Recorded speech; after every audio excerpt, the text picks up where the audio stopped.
Item ಯಾವುದೇ ಇರಲಿ try ಮಾಡಿ ಆಚಿ ಚಿಕನ್ ಮಸಾಲಾ. ಆಚಿ ಚಿಕನ್ ಮಸಾಲಾ. ಇನ್ನು ಕರ್ನಾಟಕದ 2 ಕ್ಷೇತ್ರಗಳಿಗೂ ಕೂಡ ಉಪಚುನಾವಣೆ ಆಯಿತು. ಅದು ದಾವಣಗೆರೆ ದಕ್ಷಿಣ ಮತ್ತು ಬಾಗಲಕೋಟೆ. ಅದರ ಫಲಿತಾಂಶ ಕಾಂಗ್ರೆಸ್ಗೆ ವರದಾನ ಆಗಿದೆ. ಯಾಕಂದ್ರೆ 2 ಕ್ಷೇತ್ರಗಳನ್ನ ಒನ್ಸ್ ಅಗೇನ್ ಕಾಂಗ್ರೆಸ್ ಅಭ್ಯರ್ಥಿಗಳನ್ನ ಗೆಲ್ಲಿಸುವ ಮೂಲಕ ಸರ್ಕಾರ ಯಶಸ್ವಿಯಾಗಿದೆ.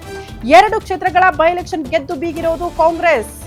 ಗ್ಯಾರಂಟಿ ಸರ್ಕಾರಕ್ಕೆ ಮತ್ತೆ ಜೈಕಾರ ಹಾಕಿದ್ದಾರೆ ನಮ್ಮ ಕರ್ನಾಟಕದ ಮತದಾರರು ಅನ್ನೋದು ಸಾಬೀತಾಗೋಯ್ತು. 2 ಕ್ಷೇತ್ರಗಳಲ್ಲಿ ಬಿಜೆಪಿ ಪಾಳೆಯಕ್ಕೆ ಮತ್ತೆ ಟಕ್ಕರ್ ಕೊಟ್ಟಿದೆ ಕಾಂಗ್ರೆಸ್. 2 ಕ್ಷೇತ್ರಗಳನ್ನ ಗೆಲ್ಲುವ ಮೂಲಕ ಬೈ ಎಲೆಕ್ಷನ್ ಗೆಲ್ತಾ ಇದ್ದಂತೆ ಕಾಂಗ್ರೆಸ್ನಲ್ಲಿ ಹೊಸದೊಂದು ಟಾಕ್ ಶುರುವಾಗಿದೆ ಅಂತೆ. ರಿಸಲ್ಟ್ ಬಳಿಕ ಜೋರಾಗ್ತಾ ಇದೆ ಮುಸ್ಲಿಂ ನಾಯಕತ್ವದ ಮಾತು.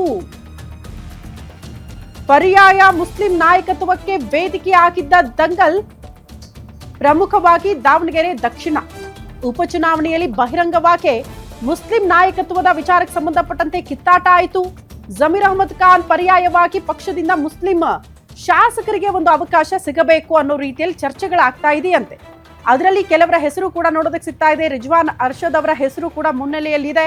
ಮುಸ್ಲಿಂ ಅಭ್ಯರ್ಥಿಗೆ ಸೀಟ್ ಸಿಗದೆ ಹೋಗಿರೋದಕ್ಕೆ ಜಮೀರ್ ಅಹಮದ್ ಖಾನ್ ಅವರು ಸಿಟ್ಟಾಗ್ಬಿಟ್ಟಿದ್ರು. ಎಷ್ಟರ ಮಟ್ಟಿಗೆ ಅಂದ್ರೆ ಸ್ವಲ್ಪ ದಿನ ಅವರು ಪ್ರಚಾರಕ್ಕೂ ಬರಲಿಲ್ಲ, ಕ್ಷೇತ್ರದಲ್ಲೂ ಕಾಣಿಸ್ಕೊಳ್ಳೂ ಇಲ್ಲ. ಜಮೀರ್ ವಿರುದ್ಧ ಪರ್ಯಾಯ ಮುಸ್ಲಿಂ ನಾಯಕ ಕಣಕ್ಕಿಳಿತಿದ್ದಾರಾ ಈ ಮೂಲಕ ಅನ್ನೋದು ಪ್ರಶ್ನೆ. ಕಾರಣ ಜಮೀರ್ ಅಹಮದ್ ಖಾನ್ ಅವರ ಮೇಲೆ ಸಿಎಂ ಸಿದ್ದರಾಮಯ್ಯನವರು ಸಿಟ್ಟಾಕಿದ್ದಾರಾ ಇಲ್ವಾ ಗೊತ್ತಿಲ್ಲ. ಒಟ್ಟಿನಲ್ಲಿ ಡಿಸಿಎಂ ಡಿಕೆ ಶಿವಕುಮಾರ್ ಅವರಂತೂ ಸಿಟ್ಟಾಕಿದ್ದಾರೆ. ಚುನಾವಣಾ ಹೊಸ್ತಿಲಲ್ಲಿ ಈ ರೀತಿಯ ನಡೆ ಅನುಸರಿಸಿದ್ದು ಯಾಕೆ ಅನ್ನೋದನ್ನ ಅವರು ಪ್ರಶ್ನೆ ಮಾಡ್ತಾನೆ ಬಂದಿದ್ರು.